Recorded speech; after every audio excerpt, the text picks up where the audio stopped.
Pa poslednjih, ja mislim, 1-2 godine. Mnogo se priča o tom mobingu. I sad mnogi znaju, mnogi ne znaju, mnogi pretpostavljaju, mnogi krivo misle o tome šta je mobing.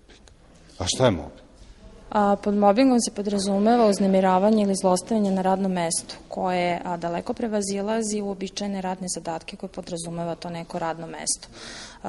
Primeri iz Evropske unije pokazuju da bi se smatralo da postoji mobing, takve radnje od strane poslodavca prema podređenom treba da funkcionišu nekih minimum 6 meseci.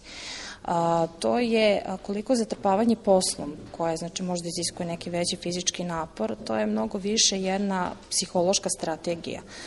Ponižavanje osobe, ponižavanje zaposlenog, poigravanje sa njegovim strahom od gubitka zaposlenja, ponižavanje u smislu da se vređa njegovo dostojanstvo, njegova ličnost, da mu se daju neki totalno nerealni i nemogući zadaci koje treba da izvrši.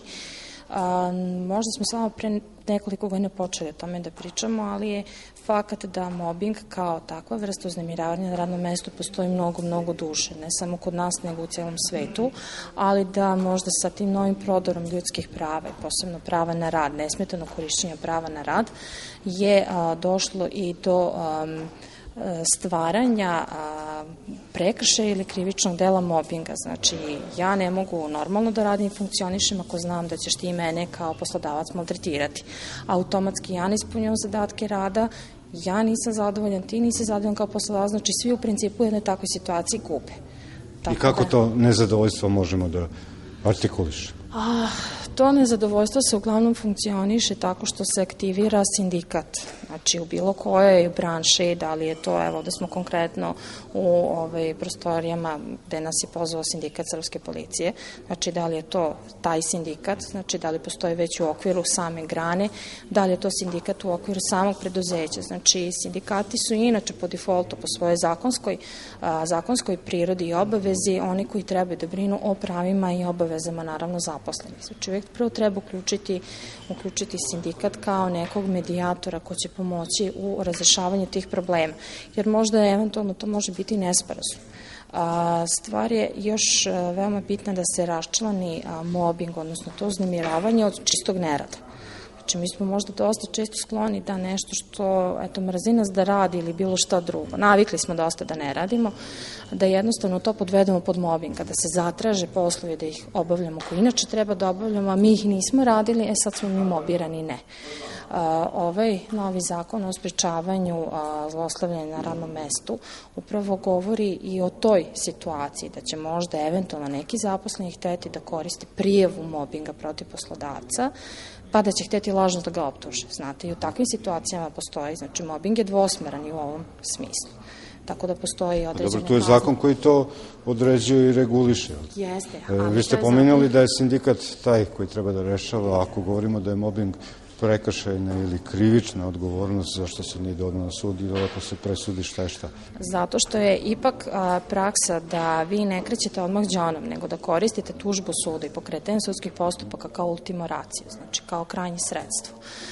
Mnogo je uvek naravno korisniji zarad vašeg opstanka na radnom mestu i međuljudskih odnosa u vašoj radnoj zajednici, kako se to već sada zove, da vi prvo krenete na ovaj miran način. Znači, novi zakon sada predviđa i medijaciju, a bitno je spomenuti da ovaj novi zakon, on jeste stupio na snagu, ali se neće primenjivati još do sredine septembra. Tako da svi slučajevi i dalje koji će se dešavati ili su u toku, moći da se procesuira eventualno po prethodnom pravu, znači samo klasično po zakonu o radu, eventualno zabrani diskriminacije i slično. A ovaj zakon će biti znači u definitivnoj primeni tek od septembra meseca, budući da je tako ustanovljeno. I sada vi koristite, ja mislim, priliku u stvari da predstavite taj zakon i ovde ste u Vršcu tim povodom. Ovde smo u Vršcu upravo tim povodom prosto da informišemo ljude i da im skrenemo pažnju na to šta zapravo jeste mobbing, a šta jeste nerad. Znači, mi sami prvi trebamo krenuti od sebe i videti da napravimo razliku između toga, da pomognemo na neki način i zaposlenima, ali i poslodavcima. Pa bez obzira da li su to privatne firme, da li su to državni organi, kao što je recimo ovde slučaj. Ali ima to neke razlike između privatnog i tog društvenog sektora? Vi kada krenete u cijelu priču oko mobinga, uđete sa nekoliko predrasuda. Prvo kažete, to pogađa samo žene, pogađa samo privatni firmu, međutim ne. To se dešava svuda, samo je bitnije da ljudi ne ćute, nego da progovori, da kažu šta je to što je problem. Možda je zaista, kao što rekoh, negde problem nesporazuma između poslodavca, između nadređenog i podređenog. U redu, nesporazumi se dešavaju i rešavaju, ali ako ti nesporazumi postanu hronični, onda negde tu ta komunikacija nije dobra.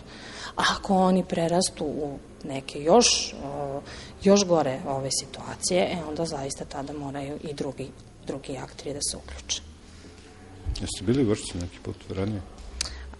Jesam, bila sam službeno pre nekoliko godina. Kako vam izgleda Vršac posle nekoliko godina? Pa ne znam kako mi izgleda, prilično smo samo prošli, bili smo samo u centru, sada nismo imali prilike ni da prošetamo po gradu, nadam se da ćemo imati prilike nakon ove tribine. Domaćini malo da sprovedu. Nadam se. A želim vam prijatno boravak. Hvala.